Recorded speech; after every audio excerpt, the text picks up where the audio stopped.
Thank you, Kyle, and thank you to those who invited me to be a part of this exciting event. I see some names that I recognize inside the Zoom call. Let me start with a verse from Psalm 127. Unless the Lord builds the house, those who build it labor in vain.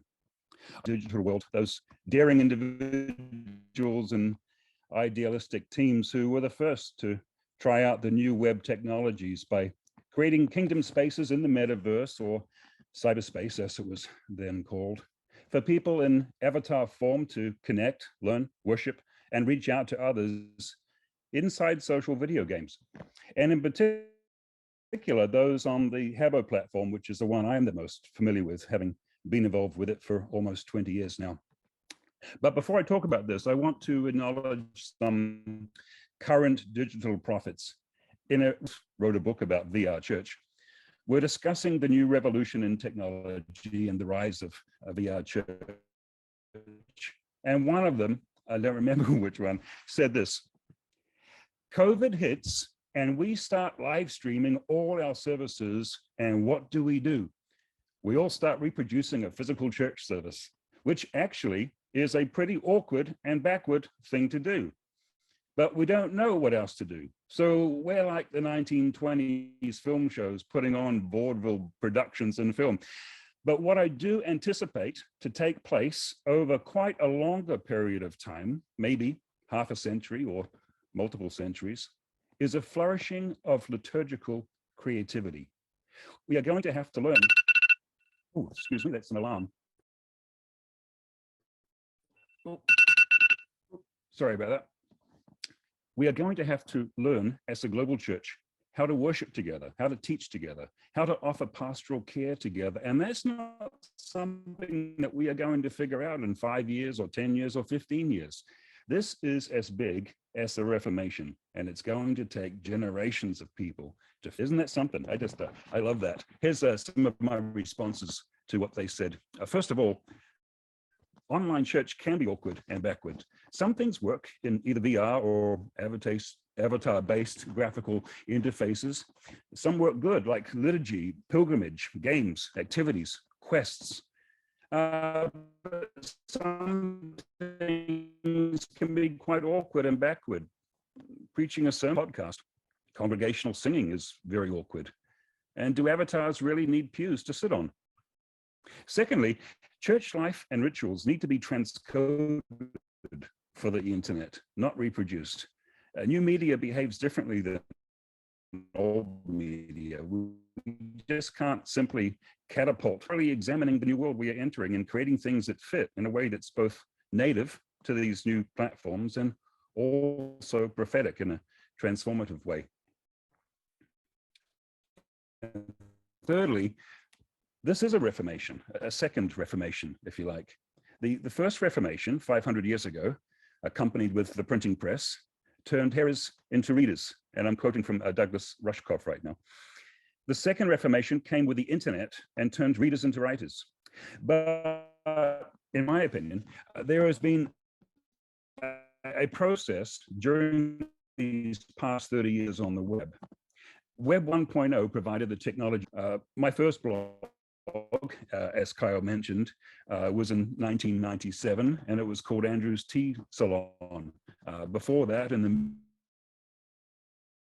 mid-90s, I was CyberRev, and I was inside. My first space on GeoCities was Andrew's Tea Salon. People could read what I posted, but they weren't able to respond. Comments hadn't been invented yet. Readers would respond by email, and I would have to paste their responses onto my posts. Very, very awkward. Web 2.0 provided social media platforms for that content and those people so that they could comment and interact and even form communities. Now we have Web 3.0, which is coming and now is. Web 3.0 now provides tools for people to create worlds in which that content and those communities can now meet each other as avatars in the metaverse. Our friends, relatives, church parishioners can now join us in such a space. Much of it looks juvenile and cartoonish right now, but the technology will catch up soon and shortly, digital prophets. What I always envisioned Andrew's Tea Salon to be back in the 90s as an interactive space is possible now. And I currently have a number of virtual cafes in the metaverse where I can talk with my friends and we can learn and pray and worship together. What I am saying is that we are moving from being content creators to world builders, being gods or demigods of our own virtual worlds. Kyle, I just want to check in. Is the audio good? Video good? Your video is good, but at least for me, every once in a while your audio goes out like you're having bandwidth issues. I don't know if anyone else is experiencing that. Okay, I'm getting some nods. So there is a little bit of an audio issue. I haven't necessarily missed anything you've said, but it is sometimes a little garbly. Okay, thank you. The internet's not great where I currently am. My apologies. Let me continue. It's now becoming easier to build worlds. Generative AI or artificial intelligence, which currently helps us to write papers and articles, not this one, mind you, and create photo montages with just a few commands, will one day soon allow us to create virtual worlds within a few seconds and then invite our friends inside to chat with us. Now, these virtual spaces we create will often take the place of our current comment threads, but sometimes they will also provide spaces for church or for discussing a Bible passage. Imagine, for example, wanting to teach about the Samaritan woman at the well and then creating a Middle Eastern scene with a well where your students or parishioners can turn up as avatars and discuss it with you.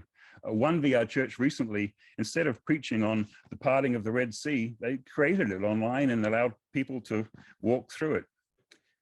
And lastly, we are witnessing a flourishing of liturgical creativity, even now. Sometimes it's because we have new tools and we are learning how to use them. And sometimes it's because we encounter problems and challenges with the limitations of that tech, which also inspires creativity. In 2009, at the Cyberchurch Symposium in London, I had the opportunity to meet many leaders of online churches and avatar-based churches who were meeting on various platforms such as Second Life, Habbo Hotel, or had just created their own platform like the Church of Fools. We had all struggled with technical limitations involving, for example, the limits of the number of people that could participate, room size. Limitations are still there today. For example, in Club Penguin, churches and Sunday schools weren't able to say the word God, but instead had to say gob, glob, or even Godzilla. Even today, churches inside Roblox cannot use the word Jesus or Christ, which makes it hard to preach or pray. But gradually, we have been learning how to move around some of these limitations. In my mind, there are 3 milestones in the history of online avatar-based churches. In many ways, it all started with a church inside Habitat. Habitat was a 2D social video game developed in 1985 by LucasArts using Commodore computers and very slow internet connection. The world created in Habitat was intended to house 20,000 inhabitants, each with their own habitation or house. Avatars could talk to each other through speech bubbles and transport themselves around the city through teleporters. Digital assets were purchased through their own currency system called tokens, and eventually more rules were introduced and sheriffs had to be created to help keep order. The creators of this game named Habitat's first church as being established by a Greek Orthodox priest. It was called the Order of the Holy Walnut and brought a prophetic message of nonviolence to a game based on murdering and stealing. When Habitat closed down in 1988, the Order of the Holy Walnut apparently continued and later on brought their message of world peace and their mantra of num num to other games like Rust and Minecraft and Fortnite. What can Pixel prophets learn from the Order of the Holy Walnut? That there is a place to both fit in well inside a virtual world and to win respect among others, but there is also a place to speak and act in a prophetic way. Fast forward almost 40 years from Habitat, and things have not changed very much. Cyberspace is now called the Metaverse. 2D has become either 2.5D or 3D.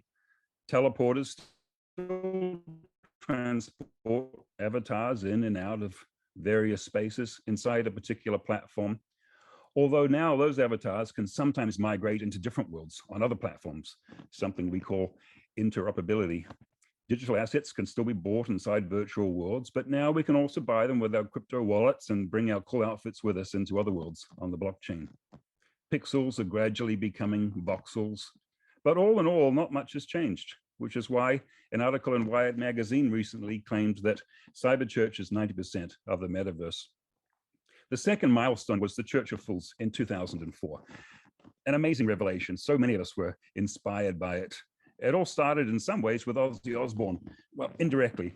A media company called Special Moves had built a website for MTV's entrance into the UK, and it was a social video game around Ozzy Osbourne and his family. And they used the same tech later on for an internet reality game for a Christian group called the Ship of Fools.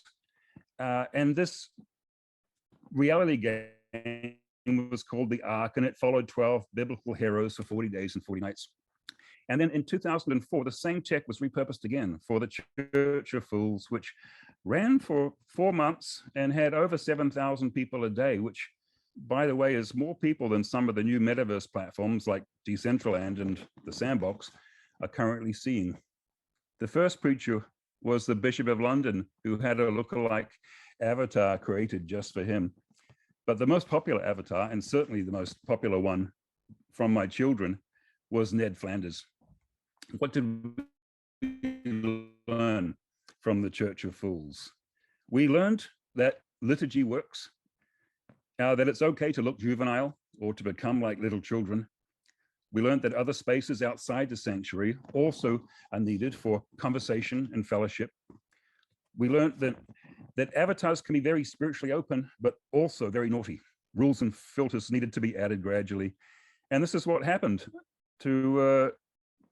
at the Church of Fools. Many spaces were eventually blocked off. Wardens were appointed to excommunicate or smite the evildoers, many of whom were attracted to the church as a place to cause trouble. What's interesting about the Church of Fools is that when the 3D space was shut down 4 months later, the community continued on without it. The last one I want to look at is the Worship Labyrinth in 2004 at Suddenly Seminary. Heidi Campbell writes about this event in her book, When Religion Meets New Media, 2010. What I hope to do here in just a few minutes is to fill in some of the blanks behind that event. Because I was there, I created 1 or 2 of the rooms, one of which was called the off-on room, essentially a room for confession and repentance, and which involved writing down and displaying publicly what was being thrown off and what was being taken on board. Other rooms were more interactive than that. My 11-year-old son was the person behind the avatar Skip Flash, a moderator and smiter of evildoers who had inadvertently wandered in. By way of introduction, Habbo Hotel was started in 2000, open to the public, and at its peak boasted more than 300 million avatars. Most of the churches inside Habbo were, and some still are, very traditional. The English-speaking Protestant churches are normally decorated with beige-colored walls, neatly arranged pews, and a large stage area with a pulpit for the preacher. The Spanish and Portuguese-speaking churches are generally Catholic, more feminine, offering large red or pink sofas to sit on instead of pews, decorated with red love hearts. And although there is a pulpit, it's obvious that these spaces are more about interaction. But one church inside Habbo took a different path, naming itself Suddenly Seminary, aiming to recreate the Apostle Paul's School of Tyrannus rather than a church, a virtual church planting laboratory, if you will, one which saw many churches started on many different platforms. Having been involved with the Church of Fools and seeing how a church service is an easy target for naughty avatars looking to create havoc, it was decided not to call it a church. It could have been a monastery, and perhaps should have been, considering that monasteries are generally open every day of the week as opposed to churches that normally just host a service on Sundays. But it was called Suddenly Seminary. Within a few months of its existence, in 2004, Suddenly Seminary hosted its first worship service, a interactive worship labyrinth or learning trail of 12 spaces, all created by various pixel pioneers who had been meeting each other inside the platform, many of whom were strategic mission leaders from all over the world, some of them leaders in the alternative worship movement, some of them country leaders with the 24/7 prayer movement, but all people who were already experimenting with different forms of worship in the physical world, interactive worship that is artistic, worship that's curated rather than conducted, or in other words, no pews. They were all challenged to create virtual holy spaces for worship to happen and invite people in. And their creations, their mini worlds, were all linked together into a large labyrinth, connected by teleporters that looked like English phone booths or blue portaloos or Narnia wardrobes. It was such a big event that it may have broken Habbo Hotel, because at the end of it, the entire website shut down.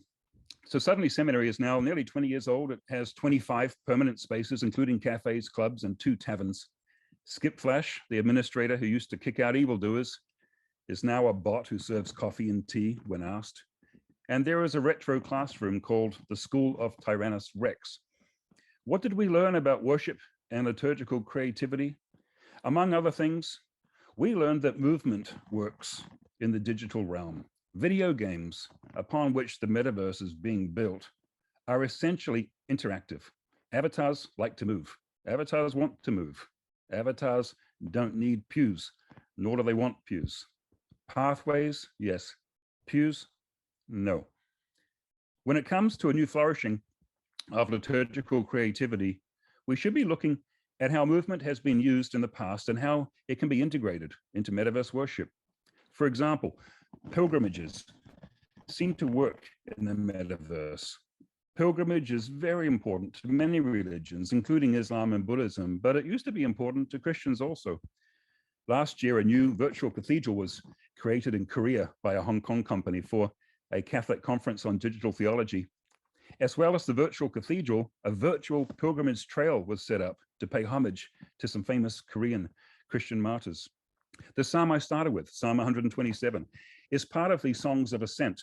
Some scholars say that these psalms were recited by pilgrim worshippers on the move as they walked towards Jerusalem for the festivals, and also by the Levites who recited them as they ascended the steps of the temple.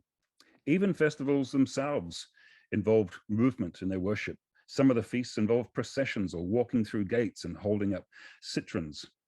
Pilgrimage, yes. Pathways, yes. Play, yes. Pews, no. I agree with Daryl and Jonathan that a flourishing of liturgical creativity has been happening for some time, but it will continue to develop over many, many years. May we all be careful how those who build it labor in vain. Thank you, Kyle.